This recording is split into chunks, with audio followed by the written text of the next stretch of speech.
Today we're going to address some more insider information from somebody who lived in a BRICS country. This is a comment that was posted in one of our YouTube videos. What I'm going to do is I'm going to read this comment to you, and then we're going to analyze what has been said inside this comment. So basically, BRICS is an alliance between Eastern countries or emerging markets. It's not just Eastern countries, because Brazil is also part of it. A few more countries in Latin America might join. So BRICS stands for Brazil, Russia, India, China, and South Africa, right? These were the founding countries in 2009, and there's a lot more to it that we're not going to talk about now. So if you want more information about the basics of BRICS, you're welcome to watch one of our other videos to get more info and details about that. Let me read the comment to you. It basically says, lucid, direct, honest. We need more of this kind of content on YouTube. Appreciate it. He says, having lived there for 15 years, I see this as the replacement strategy for now flop BRI,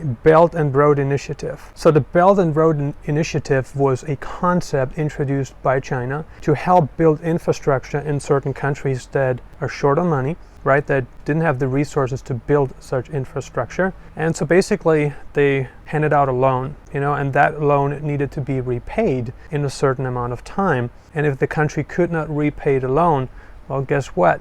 There's got to be something in it for China too. And this is how China acquired land in certain places, projects in certain places, which allows China to build military bases, which allows China to build ports. There's a lot in it for China. He says, basically he's talking about the BRI, the Belt and Road Initiative, which is now coming to an end because so many countries are realizing the true intentions behind this project, and that there's no such thing as something for nothing. Then it goes on here.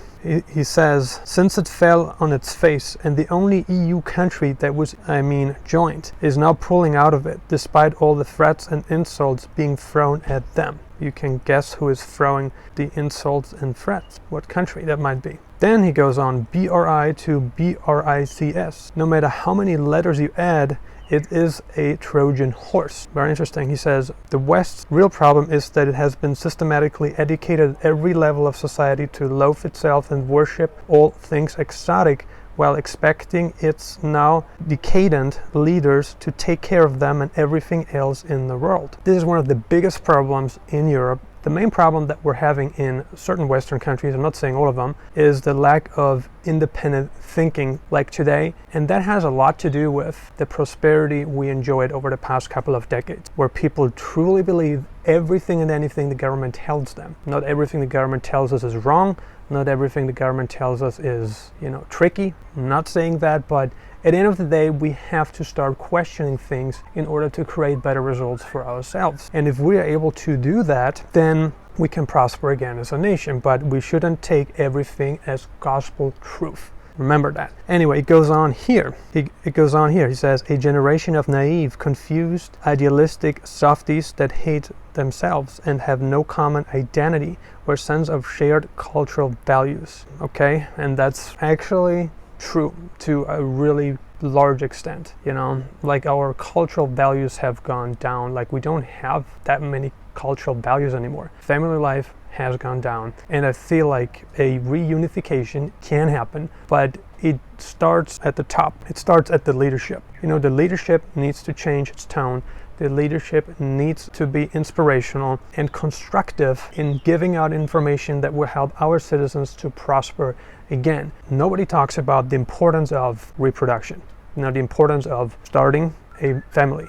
Nobody talks about that. Zero. Like all the people care about is just pushing forward with their political agenda, but nobody really cares about the future generations, and we should be thinking about the future generations as much as our ancestors were thinking of their future generations. And did they do everything right? Of course not. Some things they did wrong, some things they did right. Anyway, now he goes on talking about how people from mainland CCP, right, from the CCP land, blame people from the West for a lot of the things that have been happening in the world. There's a lot going on in that specific region that makes you really scratch your head and ask yourself, can that really be true? For instance, in China, there are hotels where white people are not allowed to enter. Just let that sink in for a moment. Think about such hotels existing in places like Europe or North America. People would be pointing the finger at you and calling you the R word. pretty hardcore. He then says, on the other hand, thanks to channels like this, at least there seems to be an increasing awareness and a new generation of leaders is on the horizon. Respect. So I appreciate when people leave a comment like this. It's a pretty thoughtful comment, and every single thing that he pointed out in that comment is 100% spot on. Being a Western person, being Austrian, on my mother's side people were Italian, coming from Austria, having lived in a family that was experiencing World War II, I heard how my grandpa told me about how the Russians came into our house and they were looking for Nazi flags and they were hiding them from the Russians. So the Russians were actually trying to, cleanse out the Nazis, if you will, or the Nazi ideology. The Russians were doing that in my country. How do I know it? First-hand experience from my grandfather. He told me about that. They had to hide that. Back then, people blamed the political system for everything that happened.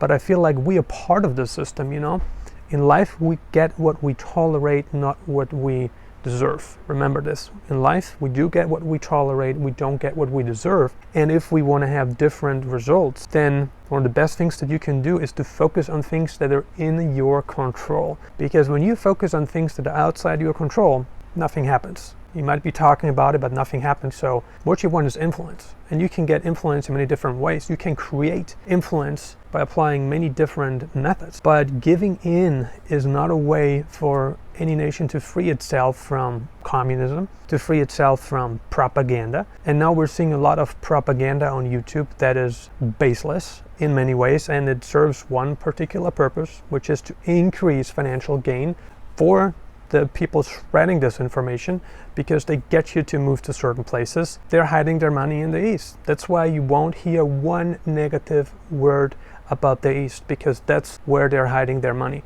They're hiding their money in communist countries where they're getting away with it at the very level. Like capitalistic nomads are doing that at the highest level, and that's why you will never hear a single word of negativity related to the East, related to communist countries in the East. Now this is very important. Now this is a great comment by this person.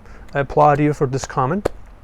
Really good job, and I appreciate it, and I want to encourage every single person here to question stuff, question what you hear, question what's being talked about, question the narrative you're looking at, question everything and ask yourself, who is the beneficiary of this information? Because how you can tell whether something is legitimate or not is by asking a simple question, and that question is, what's in it for that person?